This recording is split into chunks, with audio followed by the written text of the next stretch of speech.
బులెటిన్లో ముందుగా హెడ్లైన్స్. భూమిని అప్పగించి న్యాయం చేయండి, మీడియా ముందు వాపోయిన మంగళపాలెం గ్రామస్తులు.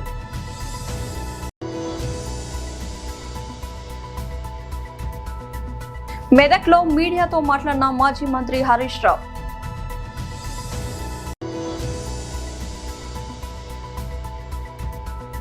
ఢిల్లీ నుంచి మీడియాతో మాట్లాడిన కేంద్ర మంత్రి జి కిషన్ రెడ్డి.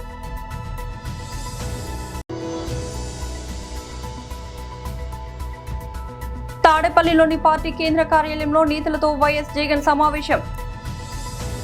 కుర్మన్నపాలెం తాము కొనుక్కున్న స్థలంలో తమనే రానియకుండా అడ్డుకుంటున్నారంటూ గాజువాక మండలం దువ్వాడ సమీపం మంగళపాలెంకు చెందిన బాధితులు సిరసపల్లి అప్పారావు, అమరపిన్ని, తాతారావు, వెంకటరమణ, మడక వరహాలు ఆవేదన వ్యక్తం చేస్తున్నారు.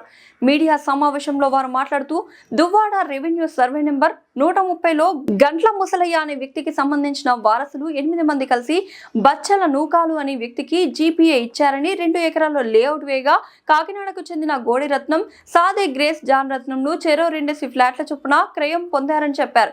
వారి వద్ద నుంచి ఈ ఏడాది మార్చి 19 తాము నలుగురం కలిసి 800 చదరపు గజాలను అగ్రిమెంట్ చేయించుకున్నామని, అయితే ఆ స్థలంలో నిర్మాణ పనులు చేపట్టడానికి వెళ్తే గంట్ల ముసలయ్య వారసులు వచ్చి తమను బయటకు గెంటేశారని, దీనిపై పోలీసులు రెవెన్యూ అధికారులకు విన్నవించినట్లు తెలిపారు.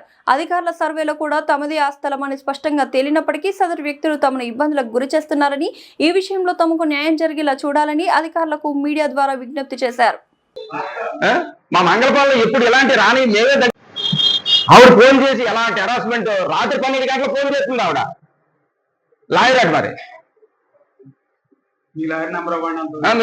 సాయంత్రానికి మళ్ళీ ఏం చేశారు, మరుసటి రోజుకి ఇదంతా మాదే అని పెట్టారు. ఇది అంతా మాదే అని పెట్టి మమ్మల్ని కొట్టడానికి రెడీ అయిపోయింది. మీతో మాకు మేమే చెప్తుంటాం అందరికీ.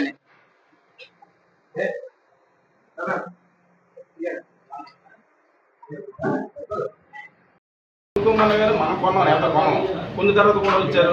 సరే కొనుక్కోండి, మీదే కదా చేసుకోండి అయితే అన్నారని మనం పని చేసుకోవడం మొదలు. ఒక 13 రోజుల వరకు పని చేసాం.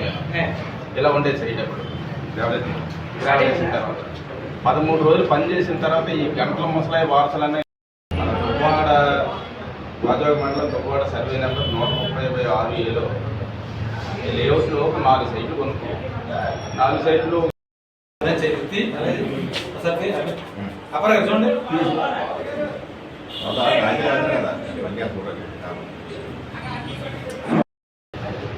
ఈ సైట్లు అగ్రిమెంట్ చేయించుకొని వచ్చాక నేను సైట్లో పని చేయడం మొదలుపెట్టాం. దాంట్లో గోడలు ఉండేవి, దాంట్లో బేస్మెంట్లు అయ్యి ఫెన్సింగ్ వేస్తారు. ఆ ఫెన్సింగ్ మా కొరలేదు ఉండబెట్టలేక మరి ఇంకేం చేస్తారు, ఆ ఫెన్సింగ్ తీసి అది జరిగింది. ఇప్పుడు భూమి అన్నప్పుడు దొంగతనంగా పని చేయడం ఎందుకు, గ్రీన్ మ్యాట్లు కట్టడం ఎందుకు? భూమి ఇదే ధైర్యంగా చేసుకోవచ్చు కదా, ఓ జీవాంశ పర్మిషన్ పెట్టుకుని శుభ్రంగా వచ్చి చేసుకోవచ్చు కదా. ఇదండి జరిగింది. ఇది జరిగిన తర్వాత మా మీద అసత్య ప్రచారాలు మళ్ళీ ఏదేదో ప్రచారాలు చేసి మేము మంత్రులం కాదని అక్కడక్కడ స్టేట్మెంట్లు ప్రచారాలు ఈ మధ్య జరుగుతున్న ఆల్రెడీ సర్క్యులేట్ అవుతున్నాయి. ఈ ప్రచారం మా ఫోటోలు వేసేసి ప్రచారాలు చేస్తున్నాం. మేము మంచోళం చెడ్డలో పోలీస్ స్టేషన్లో మా పేర్లు ఎప్పుడైనా ఉండి మేము పోలీస్ స్టేషన్ మిట్టెక్కడం కూడా తెలదు. మాకు నిజాయితీ బ్రతుకుల మీద ఎంత భూ అమ్మిన దొంగల మీద ఇప్పుడు ఒక్కళ్ళు కూడా మాట్లాడలేదు. మా మాట మాట్లాడుతున్నారు. ఉన్నది 2 ఎకరాలు 98 సెంట్ల భూమికి 6 ఎకరాల భూమి మాకు తెలిసింది. ఇంకా తీయవలసిన ఎన్నో ఉన్నాయి 6 అమ్మిన భూములు. దాని మీద కొట్టుకు చచ్చిన వాళ్ళు 3 మంది ఉన్నారు. ఒక్కో సైడ్ మీద 3-4 ఉన్నారు. ఇంకా భూము ఎన్ని సంవత్సరాలు అమ్ముతారు ఇలా భూమిని? చదువుకున్న వాళ్ళకి, చదువు లేని వాళ్ళకి అందరికీ ఇదే పని. ఇలాగైతే ఏదైనా బ్రతకగలం అసలు? లాలో ఉన్న లోపాల్స్ అన్ని అడ్డు పెట్టుకుని ఎక్కడ కోర్టులో వేసేట్టు 1943లో ఒక డాక్యుమెంట్ కొనుక్కొని ఆ తర్వాత 6 ఎకరాల భూమి అమ్మేసి ఆ డాక్యుమెంట్ ఎట్టి కేసేసి ఇచ్చి ఏం చేయగలం మనం ఏం చేయగలం? ఇప్పుడు మా పరిస్థితి ఏంటి అర్థం అవ్వట్లేదు మాకు. ఇప్పుడు మమ్మల్ని దొంగలా చిత్రీకరించారు. మా ఇప్పుడు ఎవరి మీద పరువు నష్టం దావా చేయాలి మేము? రేపు పొద్దున మాకు ఇజ్జత్ ఏమైనా ఉంటుందా? సొసైటీలో మా గౌరవంగా బ్రతుకుతున్నాం, కలెత్తుకొని తిరగలమా? ఇలాగా మా నాటి చేసి ప్రచారాలకే మేమైనా బ్రతకగలమా? నిన్నటి నుంచి భార్య పిల్లలు ఎవరో ఇంట్లో తిండి తిప్పలు లేకంటూ ఉన్నారు. ఈ వార్తలు వచ్చిన తర్వాత ఎవరో చెప్పుకోవాలి? మేము తప్పుడు మనుషులు ముందు ఏమైనా మా మీద కేసులు ఉన్నాయా? వాళ్ళు చేసిన ప్రాణంతా మేము ముందు పెట్టాను. మరి మీరే తగు న్యాయం చేయండి. మరి అది విషయం. లీగల్గా వెళ్తామని చెప్తే ఇది ఏం బాగోలేదంటే పరిస్థితి ఏం చేయాలని మేము ఆలోచిస్తున్నాం. సరే కోర్టు నుంచి ఏదో రిట్ ఏదో పంపించారు, దాని మీద మాకు పంపించలేదు, పోలీస్ స్టేషన్కి పంపించారు, మాకు కూడా రాలేదు. పోలీసులు మాకు ఏదో సపోర్ట్ చేస్తాం, రైజ్ చేస్తున్నారు, అదే దాని తాలూకా రిట్. ఇది మాకు కూడా రాలేదు, పోలీస్ స్టేషన్కి వచ్చి బాబు ఎలాగెలా వేశారు మా మీద, మీ మీద పోలీసుల మీదన ఈ రిట్ ఏంటి సర్లే అని మేము లాయర్ గారిని ఎవరినో కలిసినాం. మేము ఇది సరే మీకేం కాదే, ఇది మీకేం సంబంధం ఏదన్నట్టు. ఇప్పుడు ఇది 1943లో ముద్దు పైడమ్మ అనే వ్యక్తి దగ్గర వాళ్ళు 3 ఎకరాలు భూమి కొన్నారు. పూర్తి దాని వివరాలు చెప్తాను ఒకసారి జాగ్రత్తగా. ఇది మీరు దయచేసి మాకు న్యాయం చేయండి చాలు, ఏవద్దు, మాకు అన్యాయం ఏం చేయొద్దు, అవతలకి అన్యాయం చేయొద్దు, న్యాయం ఏదైతే అదే చేయండి. 1943లో ముద్దు పైడమ్మ గారు డాక్యుమెంట్ కొన్నారు వాళ్ళు 3 ఎకరాలు. దాన్ని కాలక్రమేణా 1953 నుంచి 57 వరకు ఏదో ఎస్ఎఫ్ అయిన తర్వాత దాన్ని 2 ఎకరాల 98 సెంట్లు మన గవర్నమెంట్ రికార్డు 43కి మన గవర్నమెంట్ కాదు కదండి. ఆ తర్వాత ఎస్ఎఫ్లోను 2 ఎకరాల 98 సెంట్లు అయింది. అది ఆ 2 ఎకరాల 98 సెంట్లలో 2 ఎకరాల భూమి బచ్చల నోకాలకి 1976లో అమ్మారు. 2 ఎకరాలు బచ్చల నోకాల అనే వ్యక్తికి, అది దువ్వాడ ఆయనే, బచ్చల నోకాల అనే ఆయనకి 2 ఎకరాలు అమ్మేశారు. 2 ఎకరాలు అమ్మితే ఇంకా 98 సెంట్లు మిగిలింది వాళ్ళకి. 98 సెంట్లు మిగిలితే పాస్బుక్లు, ఈ 98 సెంట్లు నలుగురు అన్నదమ్ములు, వాళ్ళు 4 అన్నదమ్ములు పాస్బుక్లు మనిషి 25 సెంట్ల చొప్పున పాస్బుక్లు చేసుకుంటారు. 1980లోను 1980లో నలుగురు 4 పాతికలు పాస్బుక్లు చేసుకొని 1983లో స్టీల్ ప్లాంట్ ఎక్విజిషన్ చేసింది అదే భూమిని. మొత్తం 2 ఎకరాల 98 సెంట్లలో ఎకరం 52 సెంట్లు స్టీల్ ప్లాంట్ వాళ్ళు తీసుకోవడం జరిగింది. ఆ ఎకరం 52 సెంట్ల తాలూకా అవార్డు కాపీ, ఈ కాంపన్సేషన్ కూడా వాళ్ళే తీసుకున్నారు. ఈ ఎకరం 52 సెంట్లు కూడా ఇది పోగా ఇది ఒకటి అయిపోయిందండి. ఇక్కడికి ఎకరం 52 సెంట్లు ప్లస్ బచ్చల నోకాల కన్నా ఒక 2 ఎకరాలు ఉన్నది, 2 ఎకరాల 98 సెంట్లు, అక్కడికి 3 ఎకరాల 52 సెంట్లు అయింది. ఆ తర్వాత 1985 లక్ష్మీ లేఅవుట్ అని పేరు పెట్టి ఈ లేఅవుట్ చేశారు. చేశారండి. మళ్ళీ అదే భూమిలోను వరలక్ష్మి లేఅవుట్ అనే 1983 నుంచి వాళ్ళే ప్రెసిడెంట్లు మా ఊరికి. గంటల పల్లాడి గారే, మళ్ళీ బయట ఎవరు కాదండి, ప్రెసిడెంట్లు వాళ్ళే. 4 సార్లు ప్రెసిడెంట్ గా చేశాడు ఆయన. ఈ లేఅవుట్ వేసి ఇందులో ఎకరన్నారు అందరు మళ్ళీని 1985లోను. అక్కడికి 5 ఎకరాలు అన్నారు, 5 ఎకరాలకు డబ్బులు తీసుకున్నారు వాళ్ళు. ఇది కాకుండా 2003లో మళ్ళీ ప్రెసిడెంట్ అయ్యాడు ఆయన. 2003లో మళ్ళీ మాకు ప్రెసిడెంట్ అయిన తర్వాత మళ్ళీ ఇంకొక ఎకరం అన్నారు. దాని తాలూకా లేఅవుట్ ప్లాను ఇదే గంటల ఫ్యామిలీ మొత్తం అంటారు. దాని తాలూకా ప్లాను 2003లో దాని తాలూకా డాక్యుమెంట్లు ఇవి ఈసీలు ఉన్నాయి. ప్రతిదీ ఈసీ తీసాం. అది ఎంత భూమి అమ్మారు అనేది కూడా ఈసీ తీసాం. ఎంత భూమి అమ్మారు అనేది కూడా మొత్తాన్ని ఈసీలు తీసి మొత్తాన్ని ఇవన్నీ గత మొన్న 8వ తారీఖున సిపి గారి దగ్గర కూడా పెట్టడం జరిగింది. మేము ఉన్న భూమి 2 ఎకరాల 98 సెంట్లు, 6 ఎకరాల భూమి అమ్మారు. ఇంకా భూమి ఎన్ని సంవత్సరాలు అమ్ముతారు ఎలాగండి? ఇదే సార్ పరిస్థితి. అంటే అప్పుడు ఆయన కూడా స్పందించడం జరిగింది. పోలీస్ స్టేషన్కి ఏదో పంపించారు, ఏ నోటీసులు పంపించమని చెప్పారు. అది ఇంకా ప్రాసెస్ లో ఉంది. మేము ఎప్పుడైనా సైట్ లోకి వెళ్ళామంటే 112 కాల్ చేసి, మాకు భయం వెళ్తే కొడతారని, 100 మంది వచ్చి మేమేం చేయలేము, వెళ్తే కొడతారని, తలకాయ నొప్పితోటి మనం గొడవలే పడకూడదని మేము వెళ్ళట్లేదు అసలు. నిన్న కూడా వెళ్ళామంటే, ఎందుకు వెళ్ళామంటే లోపల గ్రీన్ మ్యాట్ వేసి, ఇప్పుడు తేలినప్పుడు అదే తేలుతుందిలే, ఎవరికి న్యాయం ఉంటే అదే తేలుతుందిలే, ఏదో కోర్టులో పెట్టామంటున్నారు కదా, కోర్టులో అదే తేలుతుంది అని మేము ఊరుకున్నాం. చుట్టూ గ్రీన్ మ్యాట్ వేసి లోపల షెడ్లు కడుతున్నాం. షెడ్లు కడుతుంటే మరి మనం కొనుక్కొని మనం డబ్బులు పెట్టుకున్న తర్వాత అవతల సైట్ ఓనర్కి ఎవరికో బయట ఎక్కడో ఉన్నారు. ఆయన మనం సమాధానం చెప్పాలి కదా. మీరు దగ్గరుండి పని చేయించారని నా మీద కేసు పెడతాడు కదా, మా మీద కేసు పెడతాడు. మళ్ళీ మేము వెళ్ళి ఆపడం జరిగింది. ఇప్పుడు మెదక్లో మీడియాతో మాట్లాడిన మాజీ మంత్రి హరీష్ రావు, ఇవాళ మన మెదక్ జిల్లాలో పాపన్నపేట, హవేలీ గన్పూర్, కొల్చారం, మెదక్ రూరల్ మండలాలు ముఖ్యంగా ఈ గణపురం ఆనకట్ట మీదనే ఆధారపడి యాసంగి పంటలు సాగు చేయడం జరుగుతుంది. అయితే సింగూరు ప్రాజెక్టు మరమ్మతు చేయాలనేటువంటి పేరిట ఇవాళ సింగూరు ప్రాజెక్టు మొత్తం కూడా ప్రభుత్వం ఖాళీ చేసింది. ప్రభుత్వం సకాలంలో చర్యలు తీసుకోకపోవడం వల్ల సింగూరు మరమ్మతు పోయిన వేసవి కాలంలో చేసి ఉంటే ఇవాళ యాసంగి పంటలో రైతులకు ఇబ్బంది ఉండేది కాదు. మరి ఇప్పుడు కూడా సింగూరులో దాదాపు 15 టీఎంసీల నీళ్లు ఉన్నాయి. యాసంగి పంటను కాపాడుతూ కూడా సింగూరు ప్రాజెక్టును మరమ్మతు చేయడానికి అవకాశం ఉంది. కానీ ప్రభుత్వానికి చిత్తశుద్ధి లేదు. ఇవాళ రైతుల్ని చాలా కన్ఫ్యూజన్లో పెడతా ఉన్నారు. ఇవాళ చాలా మంది రైతులు కూడా ప్రభుత్వం నుంచి ఏదైనా స్పష్టత ఇస్తారేమో, ఏదైనా ప్రకటన ఇస్తారేమో అని చెప్పి చూస్తా ఉన్నారు. గత 10 సంవత్సరాల్లో బోరు బండి మాయమైపోయింది. నిజానికి సింగూరు ప్రాజెక్ట్ అనేది మెదక్ నిజామాబాద్ ప్రజల హక్కు అని ఎన్నో ఏళ్ల పోరాటం జరిగింది. గౌరవనీయులు కేసీఆర్ గారు ముఖ్యమంత్రిగా ఉన్నప్పుడు సింగూరు వాటర్ను మెదక్ జిల్లాకు, నిజామాబాద్ జిల్లా సాగునీటి కోసం మొదటి ప్రాధాన్యత ఇచ్చింది బీఆర్ఎస్ ప్రభుత్వం. హైదరాబాద్కు అటు కృష్ణా గోదావరి నీళ్లు తెస్తూ సింగూరు నీళ్ల ద్వారా మరి 2 పంటలకు కూడా మెదక్ నిజామాబాద్ జిల్లా ప్రజలకు సాగునీరు అందించింది బీఆర్ఎస్ ప్రభుత్వం. అవసరమైతే కాళేశ్వరం నీళ్లను కూడా మళ్లించి 2 పంటలకు కూడా నీళ్లు అందించింది బీఆర్ఎస్ ప్రభుత్వం. అసలు నేను ఆ రోజు నీటిపారుదల శాఖ మంత్రిగా ఉన్నప్పుడు జీవో ఇచ్చి, యాసంగి పంటకు జీవో ఇచ్చి 3 విడతల్లో ఎన్నెన్ని నీళ్లు ఇస్తామో కూడా పంట సాగు కంటే ముందే జీవో ఇచ్చినాం. హైదరాబాదుకు రావాల్సిన అవసరం లేకుండా, రైతులు ఎదురు చూడకుండా 10 ఏళ్లు 2 పంటలకు నీళ్లు ఇచ్చింది బీఆర్ఎస్ ప్రభుత్వం. కానీ అలా కాంగ్రెస్ వచ్చింది, మళ్ళీ కష్టాలు మొదలైంది. నేను ఇప్పుడు రాంగా చూసుకుంటూ వచ్చిన కొల్చారంలో, ముంబాజ్పల్లిలో అన్ని బోరుబండ్లు కనబడుతున్నాయి. గతంలో అసలు బోరుబండి అనేది కేసీఆర్ గారి హయాంలో మాయమైంది. యాసంగికి నీళ్లు వస్తాయా రావా అని మా పాపన్నపేట రైతులు, మా హవేలీ గన్పూర్ రైతులు, మా కొల్చారం రైతులు బోర్లు వేసుకుంటా ఉన్నారు. అంటే మళ్ళీ అప్పుల పాలవుతున్నారు రైతుల పరిస్థితి. అంటే మార్పు తెస్తాం అంటే మళ్ళీ ఏం మార్పు తెచ్చిండ్రు? పాత రోజులు తెచ్చిండ్రు. మళ్ళా బోర్ల చుట్టూ రైతులు మళ్ళీ అప్పుల పాలయ్యేటువంటి పరిస్థితి తెస్తా ఉన్నారు. ఢిల్లీ నుంచి మీడియాతో మాట్లాడిన కేంద్ర మంత్రి జి కిషన్ రెడ్డి వారు బీసీ యొక్క సంక్షేమం కోసం అనేక సంవత్సరాలుగా ఉద్యమాలు చేస్తున్నటువంటి వ్యక్తి. నిన్ననే వారు అనేక పుస్తకాలు రాస్తారు.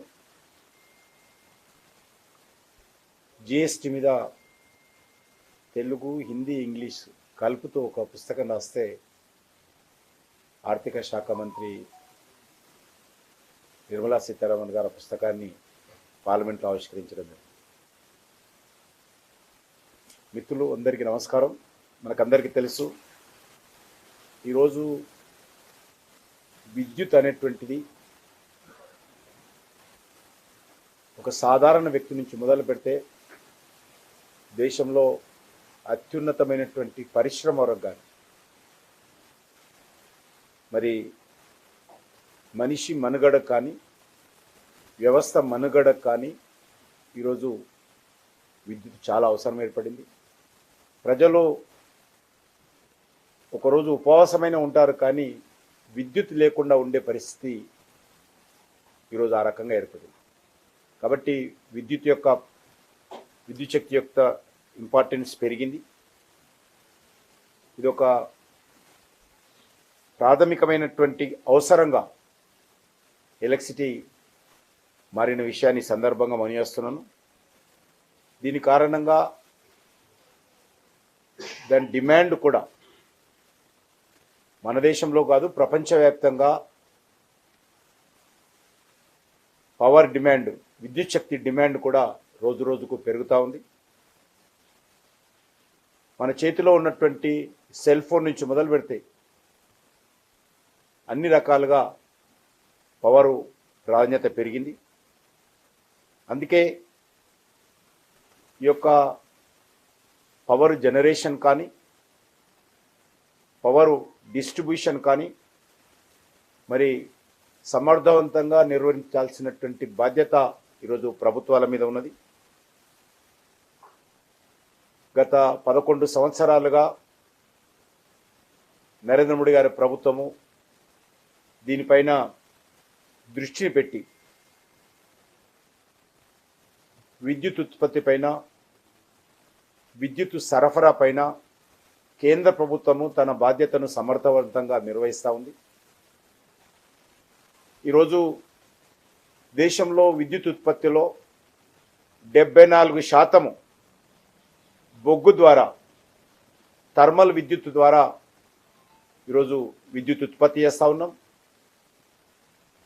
ఇది దేశంలో డిమాండ్ ఎంతకు పెరిగినప్పటికీ కూడా మా మినిస్ట్రీ తరఫున బొగ్గును ఉత్పత్తి చేసి ఆయా థర్మల్ విద్యుత్ ఉత్పత్తి చేసేటువంటి పరిశ్రమలకు అందించడానికి మేము సిద్ధంగా ఉన్నాం.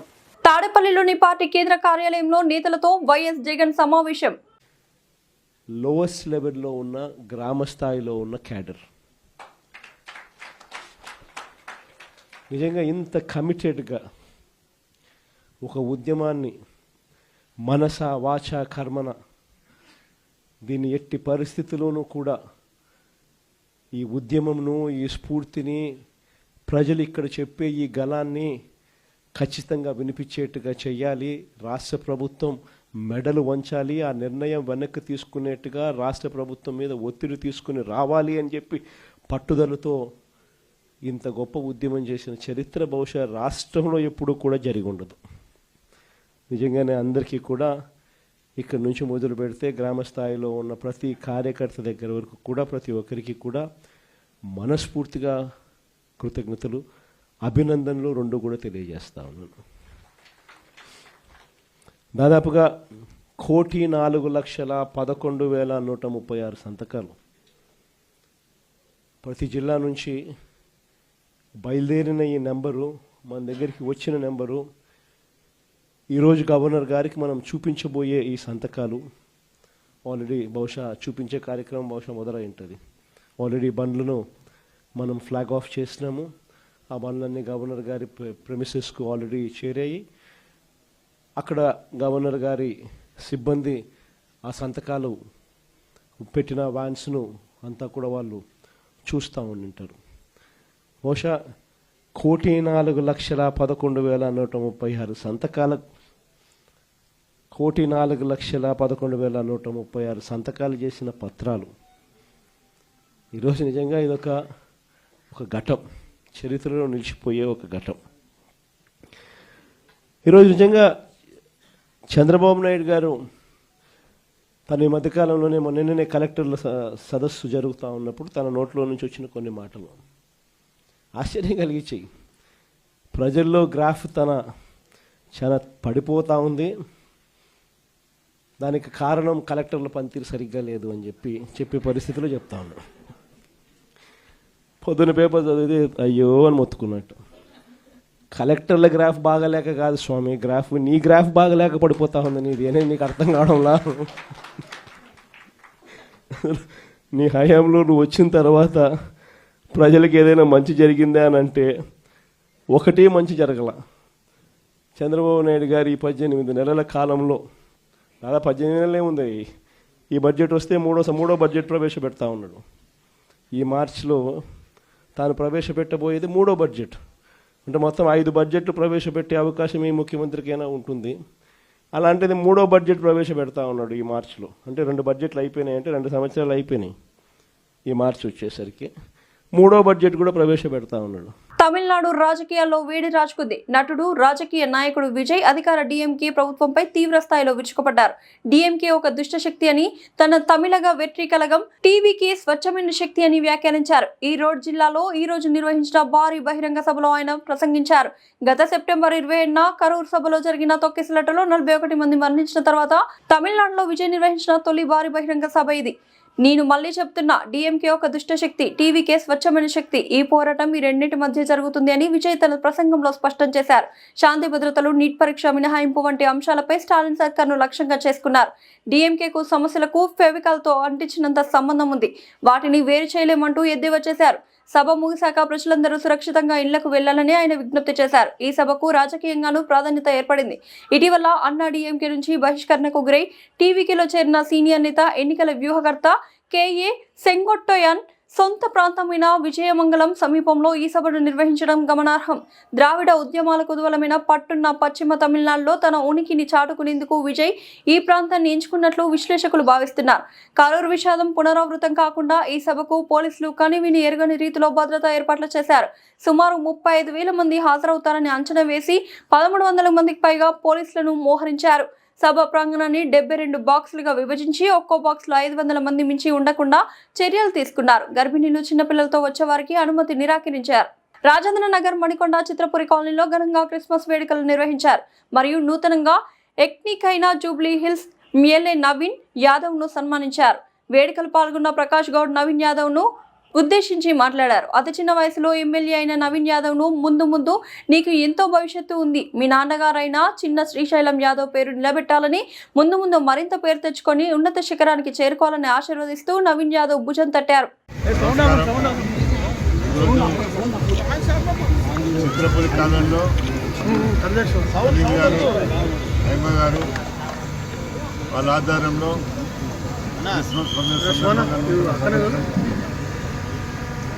నవీన్ యాదవ్ను సన్మానించాలని ఒక కోరిక అనిల్ గారికి, మాకు కూడా మన కాన్ఫరెన్స్ చేయాలని మొన్ననే మాట్లాడుకొని ఈ కార్యక్రమం పెట్టుకుంటాం. చాలా సంతోషం. ముందుగా మా శివసేనని అభినందించాను. ఎందుకంటే కష్టపడి ఆయన ఏ విధంగా ఈ స్థాయికి తీసుకొచ్చి పిల్లలను కూడా ఈ స్థాయికి తీసుకొచ్చిండో మా నవీన్ యాదవ్ కూడా అడుగుబాటులు నడిచి నేను ఏ విధంగా అయితే రాజకీయాలు ఉండాలి, ఏ విధంగా ఎదగాలని చెప్పి జూబ్లీస్లో కష్టపడి యువకుడు ఎంతో కష్టంతో పార్టీ పేరు నిలబెట్టాలి, నేను మా నాన్న పేరు నిలబెట్టాలి అని చెప్పి ఒక ఆశతో ఎమ్మెల్యే అయినాడు. ఎందుకంటే ఒక ఎమ్మెల్యే అనేది పిల్లలట కాదు, మనందరూ కూడా తెలుసు. చాలామంది ఎంతో కష్టపడతారు, కోట్ల రూపాయలు ఉంటారు. అది శాశ్వతం కాదు, మన మంచితనం.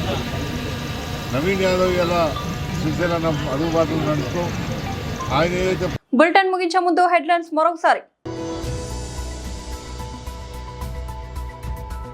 భూమిని అప్పగించి న్యాయం చేయండి, మీడియా ముందు వాపోయిన మంగళపాలెం గ్రామస్తులు.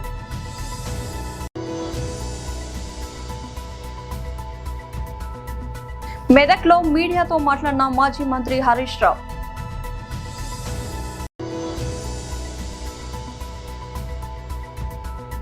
ఢిల్లీ నుంచి మీడియాతో మాట్లాడిన కేంద్ర మంత్రి జి కిషన్ రెడ్డి.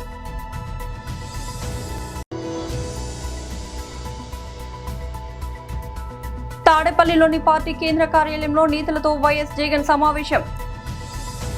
ఇది ఇవాల్టి బులెటిన్ అప్డేట్. మరొక బులెటిన్ లో మళ్ళీ కలుద్దాం. అంతవరకు సెలవు.